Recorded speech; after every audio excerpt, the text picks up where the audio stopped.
welcome to Moments with Marianne.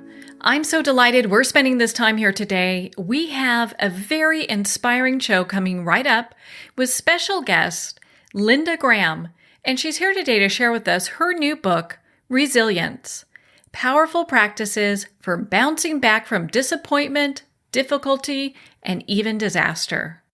Now, Linda is an experienced psychotherapist who integrates modern neuroscience, mindfulness practices, and relational psychology in her international trainings on resilience and well-being. So let's welcome to the show, Linda Graham. Oh, thank you, Marianne. Thank you for having me. I really appreciate it. Oh, what a pleasure it is to have you here. And so your book on resilience, my goodness, it talks about so many great things. I can't wait for us to dive into it. Thank you. I'm looking forward to it, too. Well, and so what inspired you to write this book? I'm a psychotherapist. I work with people all the time who are struggling to manage stressors and even catastrophes in their lives, and trying to help them find tools, skills, resources, their inner strengths, so that they can bounce back from every level of event that might be disrupting their resilience, from barely a wobble to a really serious heartache or struggle, to even traumas that can sometimes overwhelm us and dump us out of our boat. So trying to help people find their way back to their own resources and inner secure base of resilience so that they can navigate their lives effectively and even thrive. Well, that's just lovely. I know a lot of people are looking for that, especially it seems like right now. It seems that there's a lot of chaos and interesting things going on. So what I'm curious about, when you talk about resilience, what does that mean?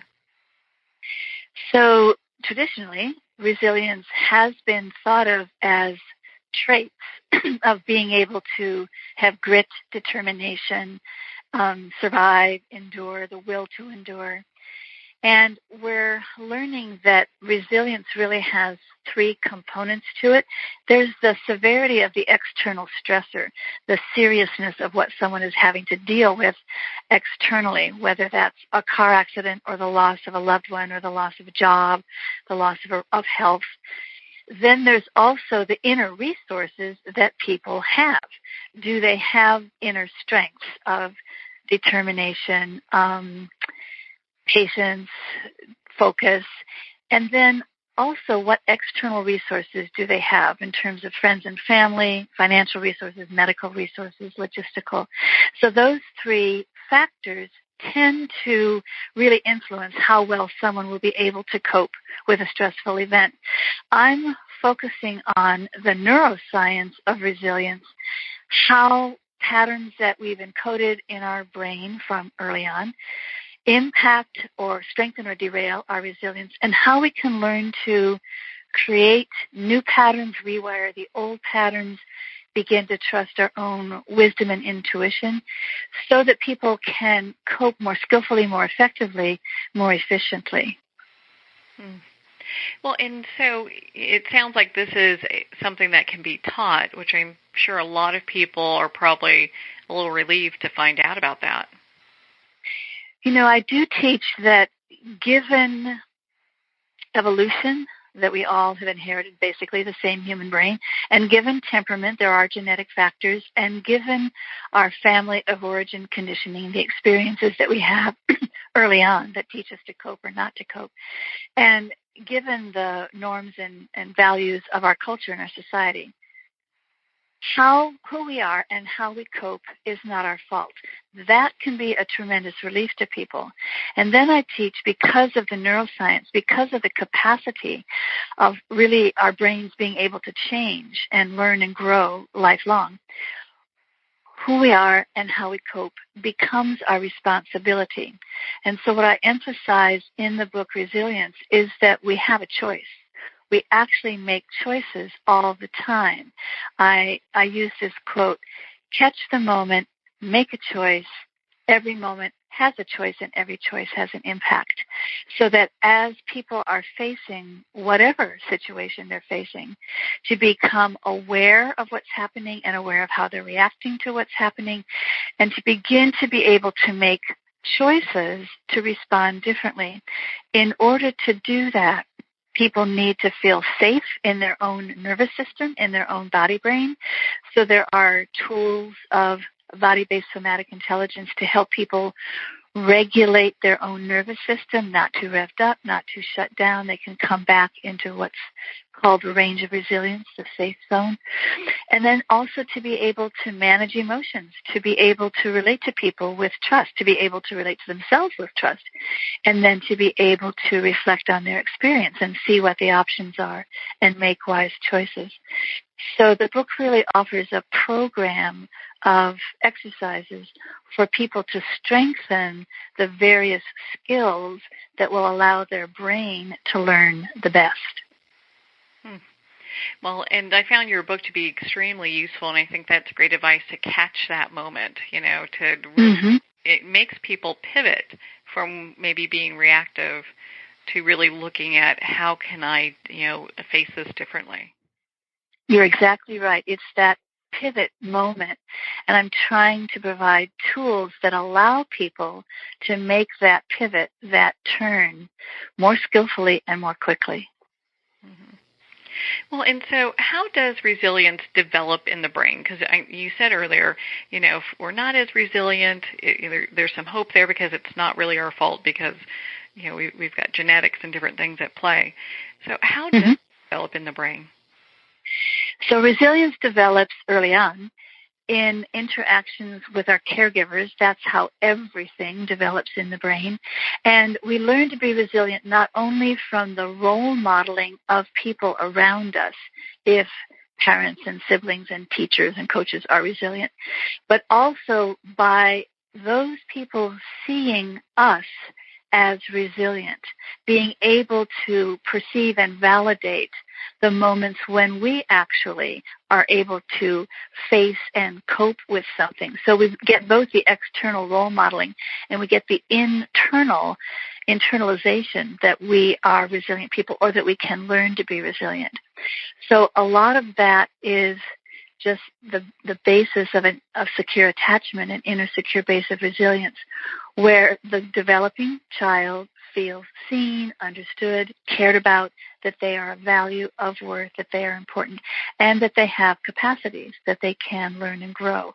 And so it's that reflection, that mirroring, that helps the resilience develop in the first place. If it doesn't develop early on, or it gets derailed later by too much trauma, too many catastrophic events, then that's what people can learn to rewire. And again, I'm offering tools in the book at these 3 levels of disruption. There's both barely a wobble, something happens, but you rewrite yourself pretty quickly.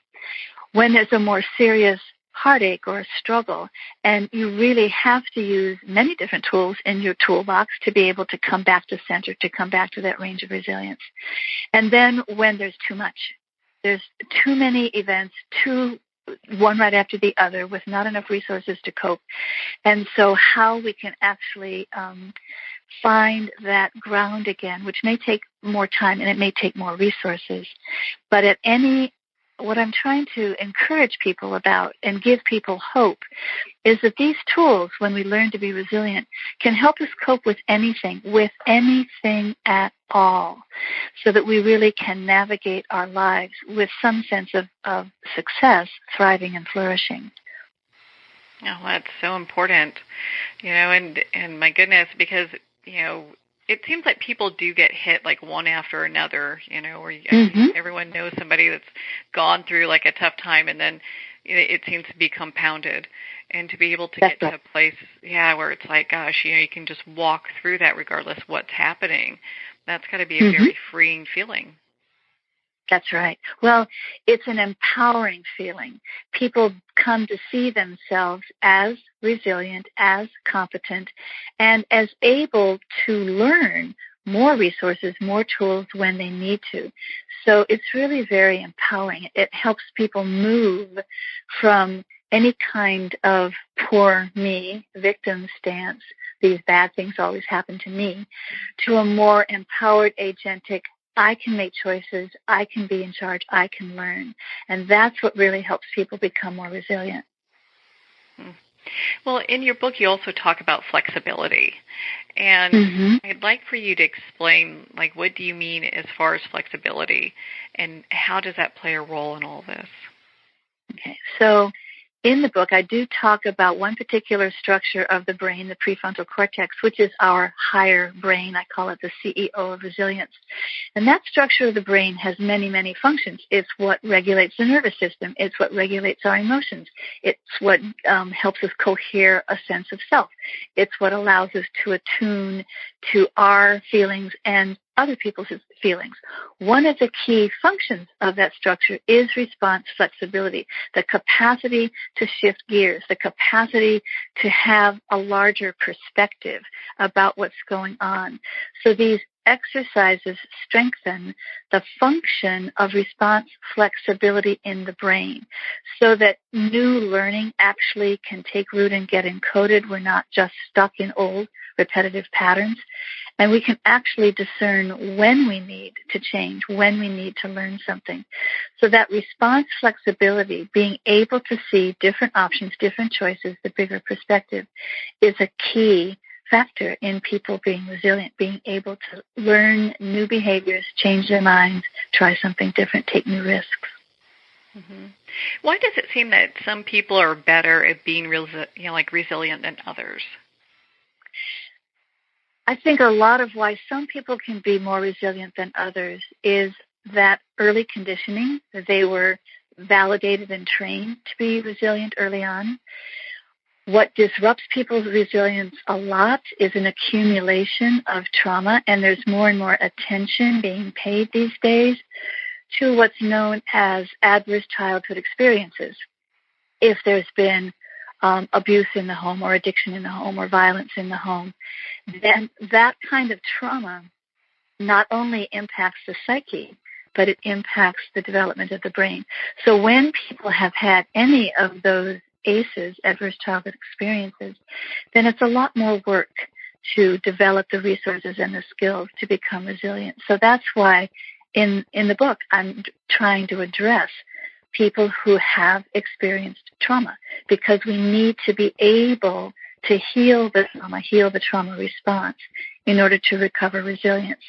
But people can be resilient. Another big factor, we've talked about moving from a victim stance to the empowered agentic stance. There's a big difference between people having a fixed mindset or a growth mindset. This is Carol Dweck's wonderful research when she was at Columbia. That when people have a fixed mindset, if they face a setback or a failure, they tend to say, oh, well, nothing I can do about it, and give up. Whereas people with a growth mindset, when they face a setback or a failure, they go, well, if I try harder, if I learn how to do this, I will succeed. And so they keep trying. They even see a failure as an opportunity to learn. So that's also a big factor in whether some people are more resilient than other people, that mindset that they have. That seems like such an important thing, too, just that willingness to keep going forward and keep trying. That's right. Exactly right. There's a Japanese proverb, fall down 7 times, get up 8. and that's the willingness to keep on trying, even when it's hard. Yeah. Mm-hmm. Well, and I know in your book you talk about, and you've been quoted about, that we can change our brains for the better, and offer so many exercises and so many wonderful resources in this book. What did you specifically mean when you kind of mentioned that? Well, it's the discovery of neuroplasticity in the brain, and that was the great discovery of modern neuroscience in the last 150 years. So about 25 years ago, scientists could actually see in their scanning technology neurons growing. And so the idea that the brain, the adult brain, can grow new neurons and grow new connections among those neurons and create new circuitry and new pathways was a radically new idea. Of course, we know that children's brains are growing and developing, but everyone assumed that that stopped at about age 25, and that after that you couldn't teach an old dog new tricks. So the discovery of neuroplasticity and even self-directed neuroplasticity, we can choose to practice exercises or have experiences that will send the brain's learning and growing in a positive direction. We can make those choices. So every time we cultivate a gratitude practice, or we focus our attention, or we develop our listening skills, we're actually changing the brain's circuitry, so that the brain is more resilient, we are more resilient. And we have choices about how to do that.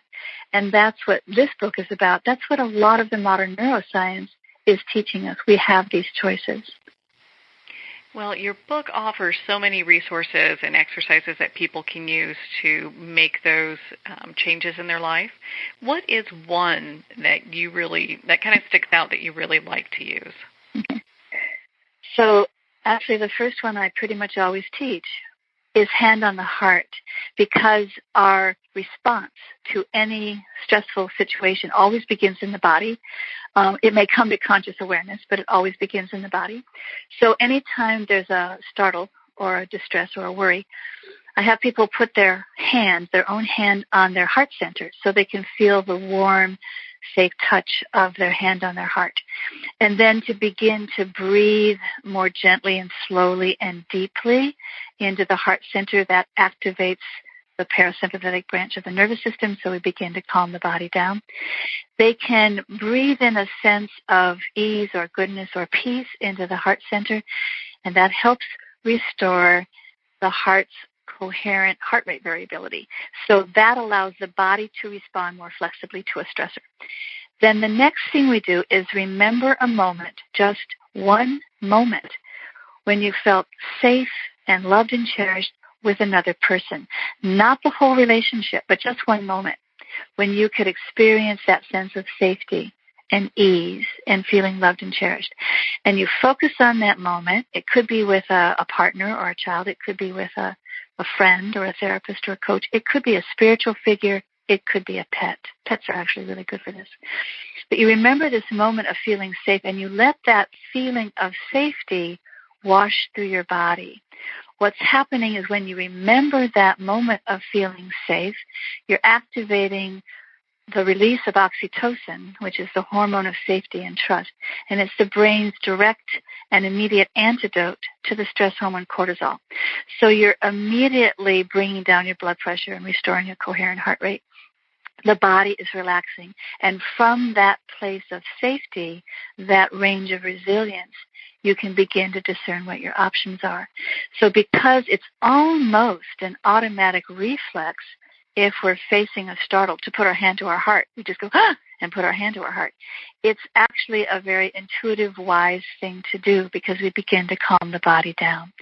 So I suggest people practice that pretty regularly as they go through the day. The brain will learn to encode that pattern, so that when there is a moment of startle or distress, that's what the brain automatically does, and we can begin to calm ourselves down, even before we go through conscious processing about it. You know, Linda, I have to tell you, I was doing that as you were talking about it, and you can feel just like how stress is just kind of diminishing. Exactly. I'm glad you tried it. Mm-hmm. That is people's experience. And by making it a habit, then we have a resource that we can go to automatically without having to think about it or figure it out. It starts working before we even remember to use it. Well, what I love about that, too, is, you know, people can work on their own stress levels and whatever, you know, feeling safe or whatever is going on. They can do that, and most people won't even know what's going on with them. So That's they can right. be at work or in a public place and do it. And it's like, hey, you know, no one has a clue that they are really kind of just bringing themselves back to center in some ways, you know. Oh, yes, and we can expand that because warm, safe touch anywhere on the body will activate the oxytocin. So people can massage the back of their neck. They can put a hand on their cheek. They can give themselves a little hug, even sitting in a business meeting. You can cross your arms and do that. And so that kind of self-care activates the caregiving system. It activates the oxytocin. So, yes, it's very portable equilibrium. People can do that anywhere, anytime.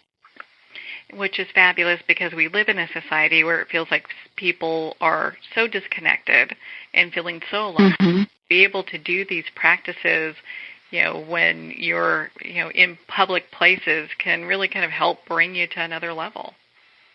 Absolutely. And you see, when we learn these practices, not only are we learning a practice and we experience it being effective and we feel successful at that, we are learning that we can learn how to use these resources. And that's what's empowering in this resilience training, is to know that we can learn how to do this and take care of ourselves.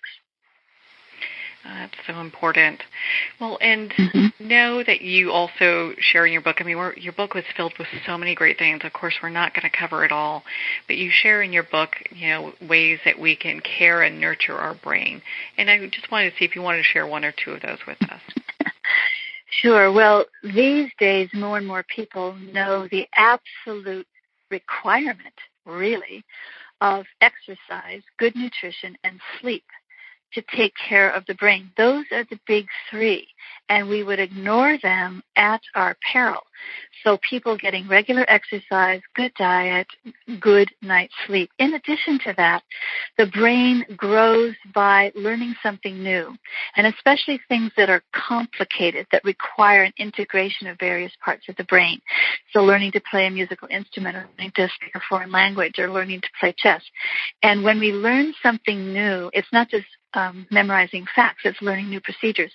When we learn something new, that requires the brain to generate and mature more nerve cells, more neurons. So that's also an excellent thing people can do, especially as they get older, to take care of their brain. Well, and so we talked about when we started this discussion that this book is really good for people who have gone through trauma, people who are looking to, kind of work through things. Who else is this book good for? I think this book is good for everybody because you're not going to go through this life without some kind of pressure, some kind of stress, or some kind of distress, even some kind of trauma. And what's important is we can use these tools to pre-wire the brain to be more resilient. So you don't have to wait until there's a catastrophe or a crisis to start learning these tools. You build more resilience into your brain as you go along. That allows you to meet the challenges, the hiccups and the hurricanes of life with less wobble and a faster recovery, so that we're actually building our resilience for the hard times ahead of time. And that applies to everybody. Yeah. You definitely don't want to, try to, try to build a dam when you're in the middle of a flood. You want to get those exactly ahead of time. Exactly. Yeah. Yeah. Well, what final thoughts would you like to leave our listeners with? I've been interviewing many experts on resilience to launch the book. And one thing I'm hearing from everybody is to expect that life can be messy, that we can lose our center, that we can feel overwhelmed, and that there's nothing wrong or bad about us when that happens. It is so human. And so we tap into our sense of common humanity. I'm a human being. Everybody goes through things like this. I'm a work in progress. And so that acceptance of ourselves in the moments when we're not resilient actually helps us recover our resilience more quickly, because we don't really waste any time in shaming or blaming or criticizing or judging ourselves. We just pay attention to what's happening and what we need to do about it. So that sort of philosophical preparation, I think, helps people claim their own resilience much more easily. Well, gosh, we can definitely use this book right now. What a perfect time for it to be available, And so, Linda, where can people connect with you and be part of your community? So I do have a website, lindagraham-mft.net. And everything that I post, the weekly resources for recovering resilience and the monthly newsletter on healing and awakening into aliveness and wholeness, and all the interviews, all the seminars are archived on my website. There's many, many resources. So people can go to that freely. It's all easily downloadable. It's all free.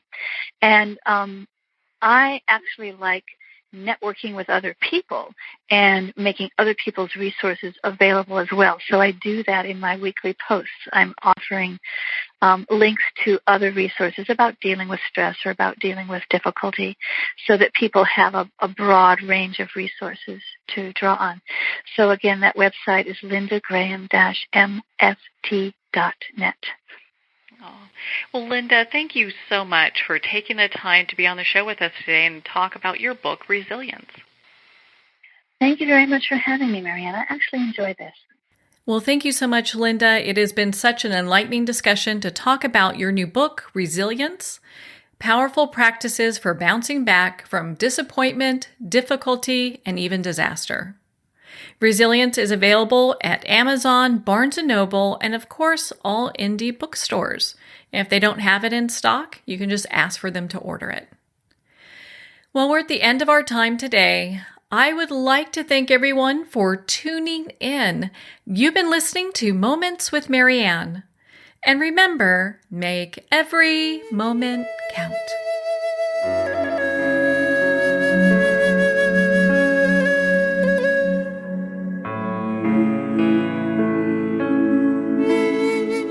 In a single moment, your life can change. Moments with Marianne is a transformative hour that covers an endless array of topics with the best of the best. Her guests are leaders in their fields, ranging from inspirational authors, top industry leaders, and business and spiritual entrepreneurs. Each guest is gifted and a true visionary, a recognized leader in her own work, and while teaching others to develop, refocus, and grow, Marianne will bring the best guest and sometimes a special surprise. Don't miss this. You never know just which moment will change your life forever. Moments with Marianne airs every Thursday, Friday, and Sunday at 8 p.m. Eastern, 6 p.m. Mountain Time. Make sure to tune in and visit momentswithmarianne.com for more information.